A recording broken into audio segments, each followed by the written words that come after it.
Et si l'attraction n'était pas un choix, pas une décision rationnelle que l'on prend après avoir pesé le pour et le contre, pas non plus une récompense qu'on obtient pour avoir été gentil, attentionné ou patient. C'est la thèse centrale du livre Attraction Isn't Choice de David DeAngelo. Un ouvrage culte qui est autant admiré que critiqué. Aujourd'hui, dans l'Odyssée relationnelle, on va dépasser la caricature.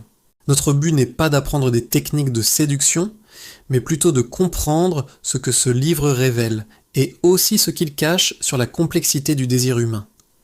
David DeAngelo part d'un constat simple, mais assez dérangeant. Ce que beaucoup de femmes disent vouloir chez un homme n'est pas toujours ce qui déclenche réellement leur attraction. Selon lui, l'attraction est avant tout émotionnelle, inconsciente et automatique. Elle ne se négocie pas, elle ne se mérite pas en cochant des cases, elle arrive ou elle n'arrive pas. C'est pour cette raison, explique-t-il, que des comportements que l'on pense positifs peuvent avoir l'effet inverse. Par exemple, la gentillesse excessive peut parfois tuer le désir, car elle est perçue comme un manque de confiance ou une tentative de plaire à tout prix. La disponibilité permanente peut aussi créer de l'ennui, enlevant tout mystère et toute tension. Et c'est pourquoi certains hommes, qui sont loin d'être des partenaires idéaux sur le papier, déclenchent pourtant une très forte attraction. Le livre insiste sur une distinction qui est vraiment clé. L'affection rassure, tandis que l'attraction électrise. L'un crée un sentiment de confort et de sécurité, l'autre allume une étincelle, une sorte de courant électrique entre deux personnes. Le livre suggère que beaucoup d'hommes bien intentionnés se concentrent uniquement sur le fait de rassurer et oublient complètement de créer cette tension qui est nécessaire au désir. Si ce livre a eu un impact aussi fort sur autant d'hommes, ce n'est vraiment pas un hasard. Il s'adresse à une catégorie de personnes qui ont l'impression d'avoir tout bien fait. Des hommes qui ont été respectueux, attentifs, présents, qui ont offert leur soutien et qui, malgré tout, se sont retrouvés systématiquement dans la case amis. Pour eux, le livre agit comme un électrochoc.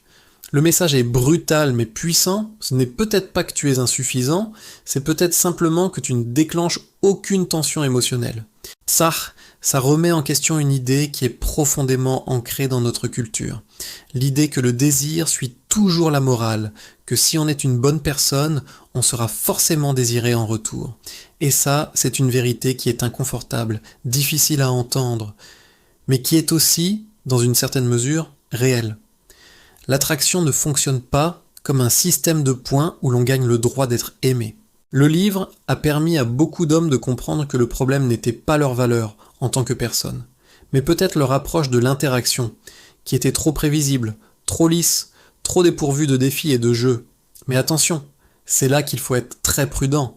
Le grand danger de Attraction Isn't a Choice, c'est sa simplification excessive. Le livre a tendance à généraliser énormément le comportement féminin, comme si toutes les femmes doivent fonctionner de la même manière, ce qui est évidemment faux. Il réduit parfois l'interaction humaine à une simple mécanique, un jeu de levier à actionner pour obtenir une réaction. Il flirte avec une logique de contrôle émotionnel où le but est de provoquer des émotions chez l'autre pour le séduire. Et c'est là que les interprétations peuvent devenir problématiques.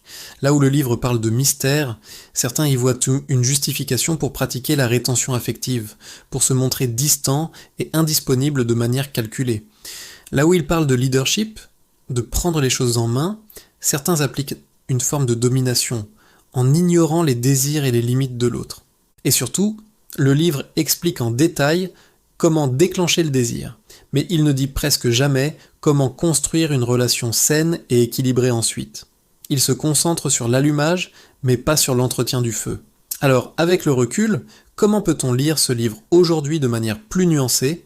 On peut dire ceci. Premièrement, oui, l'attraction n'est pas totalement un choix conscient. Il y a une part d'alchimie, de chimie, d'inconscient qui nous échappe, et c'est une bonne chose de l'accepter. Deuxièmement, oui, le désir naît souvent d'une certaine forme de tension, de polarité, et pas uniquement d'une sécurité immédiate et totale. Un peu de jeu, de surprise, de défi peut effectivement nourrir la flamme.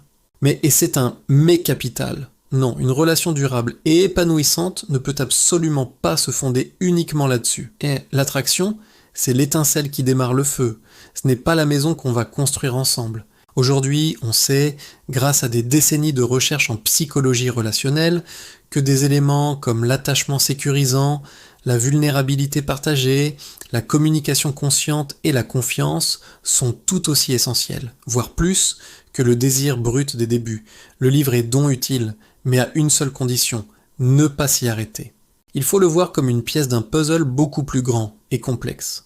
En conclusion, Attraction Isn't a Choice n'est ni un manuel de manipulation à suivre aveuglément, ni un guide relationnel complet. C'est un révélateur. Un texte qui met le doigt sur une partie de la vérité, une partie souvent ignorée. Il nous rappelle que le désir n'obéit pas toujours à la logique, qu'il a ses propres règles, souvent irrationnelles. Mais la relation, elle, demande de la conscience, de l'effort et de l'intention. L'attraction n'est peut-être pas un choix. Mais la manière dont on aime, dont on respecte, dont on se relie à l'autre, ça c'est toujours un choix. Et c'est peut-être le choix le plus important de tous. Si cette analyse t'a parlé, si tu aimes explorer la complexité des relations humaines sans chercher de réponse toute faite, abonne-toi à l'Odyssée relationnelle. Ici, on ne donne pas des recettes miracles. On explore ensemble ce qui relie vraiment les êtres humains. À très bientôt.